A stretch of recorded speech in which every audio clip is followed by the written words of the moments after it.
अस्सलाम वालेकुम दोस्तों, आज हम जिक्र करेंगे एक ख़तरनाक कौम का जिसका वजूद आज भी बरकरार है और इसका सबूत हमें मिलेगा कुरान पाक की उन आयात से जो अल्लाह ताला ने बयान फरमाई हैं। मेरे प्यारे वो दोस्त जो मेरा चैनल फ़र्स्ट टाइम देख रहे हैं, चैनल को सब्सक्राइब कर दें और बेल नोटिफिकेशन को भी ऑन कर दें।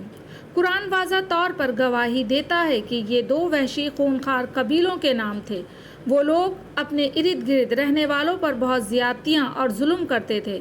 मुफस्सिर इल्लामा तबाताबाई ने अल-मीज़ान में लिखा है कि तौरेत की सारी बातों से मजमूई तौर पर मालूम होता है कि याजूज माजूज एक या कई बड़े बड़े कबीले थे।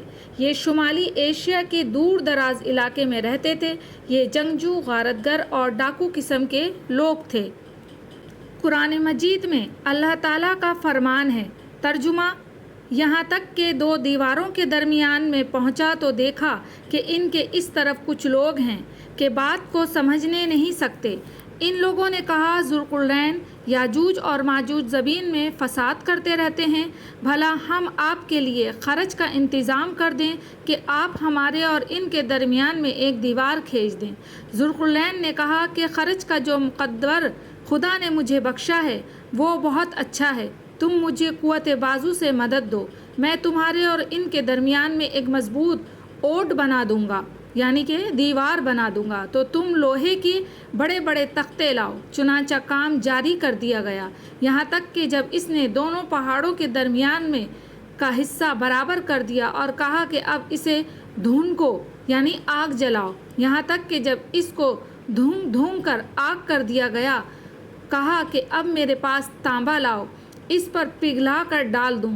फिर इनमें ये कुदरत ना रही कि इस पर चढ़ सकें और ना ये ताकत रही कि इसमें तक नकब लगा सकें। बोला कि ये मेरे परवरदिगार की मेहरबानी है, जब मेरे परवरदिगार का वादा आ पहुँचेगा तो इसको ढाकर हमवार कर देगा और मेरे परवरदिगार का वादा सच्चा है। इस रोज़ हम इनको छोड़ देंगे कि रुए ज़मीन पर फैलकर एक दूसरे में घुस जाएंगे और सूर फूंका जाएगा तो हम सबको जमा कर लेंगे। इसके अलावा कुरान मजीद में एक और मुकाम पर भी याजूज माजूज का जिक्र करते हुए अल्लाह ताला बयान फरमाता है, तर्जुमा, यहाँ तक कि याजूज माजूज खोल दिए जाएं और वो हर बुलंदी से दौड़ रहे हों। मशहूर शख्सियात की राय भी इसके बारे में बयान की गई है। उम्मे हबीबा बिनते अबी सफ़ियान जो ज़ैनब बिनते यहश से बयान करती हैं कि नबी अकरम सल्लल्लाहु अलैहि वसल्लम इनके पास घबराहट की हालत में दाखिल हुए और कहने लगे कि ला इलाहा इल्लल्लाह, अरब को इस शर से हलाकत हो जो करीब आ गया है। आज याजूज माजूज की दीवार में इतना सुराख हो गया है और आप सल्लल्लाहु अलैहि वसल्लम ने अपने अंगूठे और इसकी साथ वाली उंगली का हल्का बनाया। ज़बीन ज़ैनब बिनते यहश फरमाती हैं कि मैंने कहा, ए अल्लाह ताला के रसूल सल्लल्लाहु अलैहि वसल्लम, क्या हमें हलाक कर दिया जाएगा हालांकि हम में सालेह लोग हैं? तो नबी करीम सल्लल्लाहु अलैहि वसल्लम ने फरमाया, हाँ, जब फस्क व फिजार की ज़्यादती हो जाएगी। नबी करीम सल्लल्लाहु अलैहि वसल्लम फरमाते हैं कि अगर इन्हें खुला छोड़ दिया जाए तो वो लोगों पर इनके माश में फसाद फैलाएंगे। तफसील की जानिब चलते हैं कि इसमें कोई शक नहीं कि याजूज माजूज बनी आदम में से दो बड़ी कौमें हैं। सूरह कहफ में ज़ुल्क़ुरनैन के किस्से पर नज़र दौड़ाने वाले को इस बात का कतई इल्म होगा कि ये दोनों कौमें मौजूद हैं और जो दीवार बनाई गई है वो कोई ख़याली और मानवी नहीं बल्कि हकीकी और हिस्सी है, जो कि लोहे और पिघले हुए तांबे से बनाई गई है। तो असल यही है कि इन कुरानी नसूस को अपनी असली हालत और ज़ाहिरी में लिया जाए और इनमें किसी किस्म की तावील और तहरीफ की जाए जो कि इसे मानवी और मकसद को ख़त्म कर दे। और फिर कुरान करीम ने इसके बनाने की तफसील बल्कि इसके बनाने में क्या कुछ इस्तेमाल हुआ है इसकी भी तफसील ज़िक्र की है। तो इस तफसील के बाद ये कहना कि आया ये बंद और दीवार मानवी है या वहमी है, अल्लाह ताला ने इसकी तफसील बयान करते हुए फरमाया है कि जब दो दीवारों के दरमियान ज़ुल्क़ुरनैन पहुँचे तो ऐसी कौम पाई जो कि बात को समझने के करीब भी ना थे। उन्होंने कहा, ए ज़ुल्क़ुरनैन, याजूज माजूज इस मुल्क में बहुत बड़े फसादी हैं, तो क्या हम आपके लिए कुछ खर्च का इंतज़ाम कर दें, इस शर्त पर कि आप हमारे और इनके दरमियान एक दीवार बना दें। इसने इस जवाब में यानी ज़ुल्क़ुरनैन ने इस जवाब दिया कि मेरे इख्तियार में मेरे रब ने जो दे रखा है वही बहुत बेहतर है। तुम सिर्फ क़ुव्वत और ताकत से मेरी मदद करो, मैं तुम्हारे और इनके दरमियान एक मजबूत रोक और दीवार बना देता हूँ। मुझे लोहे की चादरें ला दो। यहाँ तक कि जब इन दोनों पहाड़ों के दरमियान दीवार बराबर कर दी तो हुक्म दिया कि तेज़ आग जलाओ। जब लोहे की चादरें आग हो गईं तो फरमाया, पिघला हुआ तांबा लाओ ताकि मैं इसके ऊपर डाल दूँ। तो इनमें ना तो इस दीवार पर चढ़ने की ताकत रही और ना वो इसमें कोई सुराग कर सके थे। ज़ुल्क़ुरनैन कहने लगे, ये मेरे रब की मेहरबानी है। हाँ, जब मेरे रब का वादा आएगा तो इसे ज़मीन बोझ कर देगा। बेशक मेरे रब का वादा सच्चा और हक है। ये बयान किया गया सूरह कहफ में आयत नंबर 93 और 98 में। और इस बात की दलील इब्न माजा की मंदरजा झैल सही हदीस है कि ये उम्मत अब भी मौजूद है, बल्कि वो रोज़ाना इस कोशिश में लगी रहती है कि वो यहाँ से लोगों पर निकल जाएं। अबू हुरैरा रज़ियल्लाहु ताला अन्हु बयान करते हैं कि नबी अकरम सल्लल्लाहु अलैहि वसल्लम ने फरमाया, बेशक याजूज माजूज उसे रोज़ाना खोदते हैं कि हत्ता कि जब वो इस सुराख से सूरज की शुआएं देखते हैं तो इनका सरदार कहता है कि वापस चलो, बाकी कल खोदेंगे। तो अल्लाह ताला इसे पहली हालत से भी सख्त कर देता है, हत्ता कि जब इनकी मुद्दत पूरी हो जाएगी और अल्लाह ताला चाहेगा कि इन्हें लोगों पर भेज दे तो वो उसे सुराख करेंगे, हत्ता कि जब वो इस सुराख से सूरज की शुआएं देखेंगे तो इनका सरदार कहेगा, वापस चलो तुम, बाकी इंशाअल्लाह ताला कल खोदेंगे।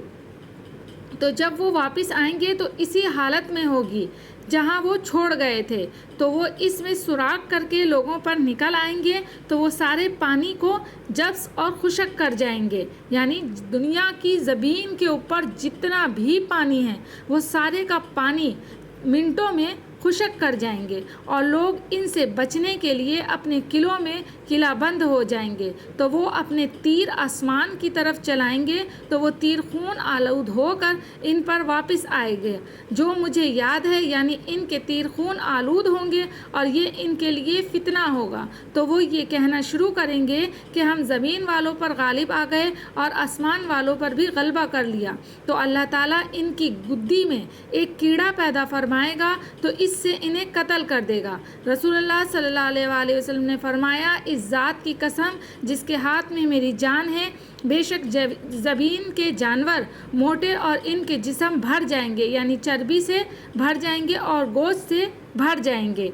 ये लोग कसरत में बहुत ज़्यादा होंगे। अल्लाह ताला बनी आदम को 10 हिस्सों में तकसीम किया, 9 हिस्से याजूज माजूज बनाए और बाकी एक हिस्से में बाकी के आम इंसान बनाए। बस अल्लाह के नबी ईसा इब्न मरियम इनके रुफ़क़ा अल्लाह ताला की बारगाह में दुआ करेंगे और अल्लाह ताला याजूज माजूज की गर्दनों में कीड़ा पैदा कर देगा जिससे वो एक दिन आन में हलाक हो जाएंगे। यानी जब हज़रत ईसा अलैहिस्सलाम आ जाएंगे, दज्जाल का जो फितना है दज्जाल का वो भी ख़त्म हो चुका होगा। तो जब क़यामत नज़दीक होगी तो ये एक क़यामत की बहुत बड़ी निशानी है याजूज माजूज की। तो तब ये निशानी आएगी और उस टाइम पर हज़रत ईसा इब्न मरियम भी दुनिया में खाने काबा में अरब में मौजूद होंगे। वो और उनके जो चंद बरगज़ीदा साथी होंगे वो मिलकर अल्लाह ताला से इनके लिए दुआ करेंगे। तो उनकी दुआ से याजूज माजूज की गर्दनों में कीड़ा पैदा कर देगा अल्लाह ताला, जिससे वो एक आन में हलाक हो जाएंगे। फिर ईसा और इनके रुफ़क़ा कोहे तूर से ज़मीन पर उतरेंगे तो एक बालिश्त ज़मीन भी खाली नहीं मिलेगी जो इनकी लाशों और बदबू से भरी हुई ना हो। तब ईसा और इनके रुफ़क़ा अल्लाह से दुआ करेंगे, तब अल्लाह ताला बख्ती ऊँटों की गर्दनों के मिसल परिंदे भेजेगा जो इनकी लाशों को उठाकर जहां अल्लाह को मंजूर होगा फेंक देंगे। फिर अल्लाह ताला ऐसी बारिश बरसाएगा कि इससे कोई खेमा और कोई मकान छुपा नहीं रहेगा। वो बारिश ज़मीन को धोकर शीशे की तरह साफ़ कर देगी। मुस्लिम शरीफ की एक हदीस है, सफ़ा नंबर 2937 اور ترمذی کی حدیث 2204۔ رسول اکرم صلی اللہ علیہ وآلہ وسلم نے فرمایا کہ تم اپنے دشمنوں سے یاجوج ماجوج کے نکلنے تک لڑتے رہو گے، جو چوڑے چہروں، چھوٹی آنکھوں والے اور بھورے بال والے ہوں گے۔ ان کے چہرے گویا دو نچی ہوئی ڈھال ہیں۔ بخاری شریف حدیث نمبر 334۔ قرآن میں یہ کہیں نہیں لکھا ہے کہ یاجوج ماجوج کے خروج کا جو واقعہ ہے وہ دیوار کے ٹوٹنے کے ساتھ ہی پیش آ جائے گا، بلکہ دیوار ٹوٹنے کا وعدہ سورہ کہف والی آیت میں کیا گیا ہے۔ لیکن جب اللہ کا حکم ہوگا تب ہی جو ہے وہ یاجوج ماجوج جو ہیں ان کا خروج ہوگا، یعنی دنیا کے اندر وہ آئیں گے اور تباہی پھیلائیں گے۔ تو بہرحال اللہ تعالیٰ ان تمام فتنوں سے ہم سب کو اپنی حفظ و امان میں رکھے، اللہ تعالیٰ ہم سب کو اس برائی سے بچائے، آمین ثم آمین۔ انشاءاللہ تعالیٰ آپ کو یہ انفارمیشن ضرور پسند آئی ہوگی۔ جو بھی میں نے آپ سے بیان کیا ہے وہ قرآن اور حدیث کو سامنے رکھتے ہوئے بیان کیا ہے۔ تو انشاءاللہ تعالیٰ ایک اور ہی بھی اچھی ویڈیو کے ساتھ اور انفارمیٹیو ویڈیو کے ساتھ دوبارہ سے حاضر ہوں گی۔ مجھے دیجیے اجازت۔ ویڈیو اچھی لگے تو لائک اور کمنٹ ضرور کیجیے گا اور بتائیے گا کہ آپ کو میری ویڈیو کیسی لگتی ہیں۔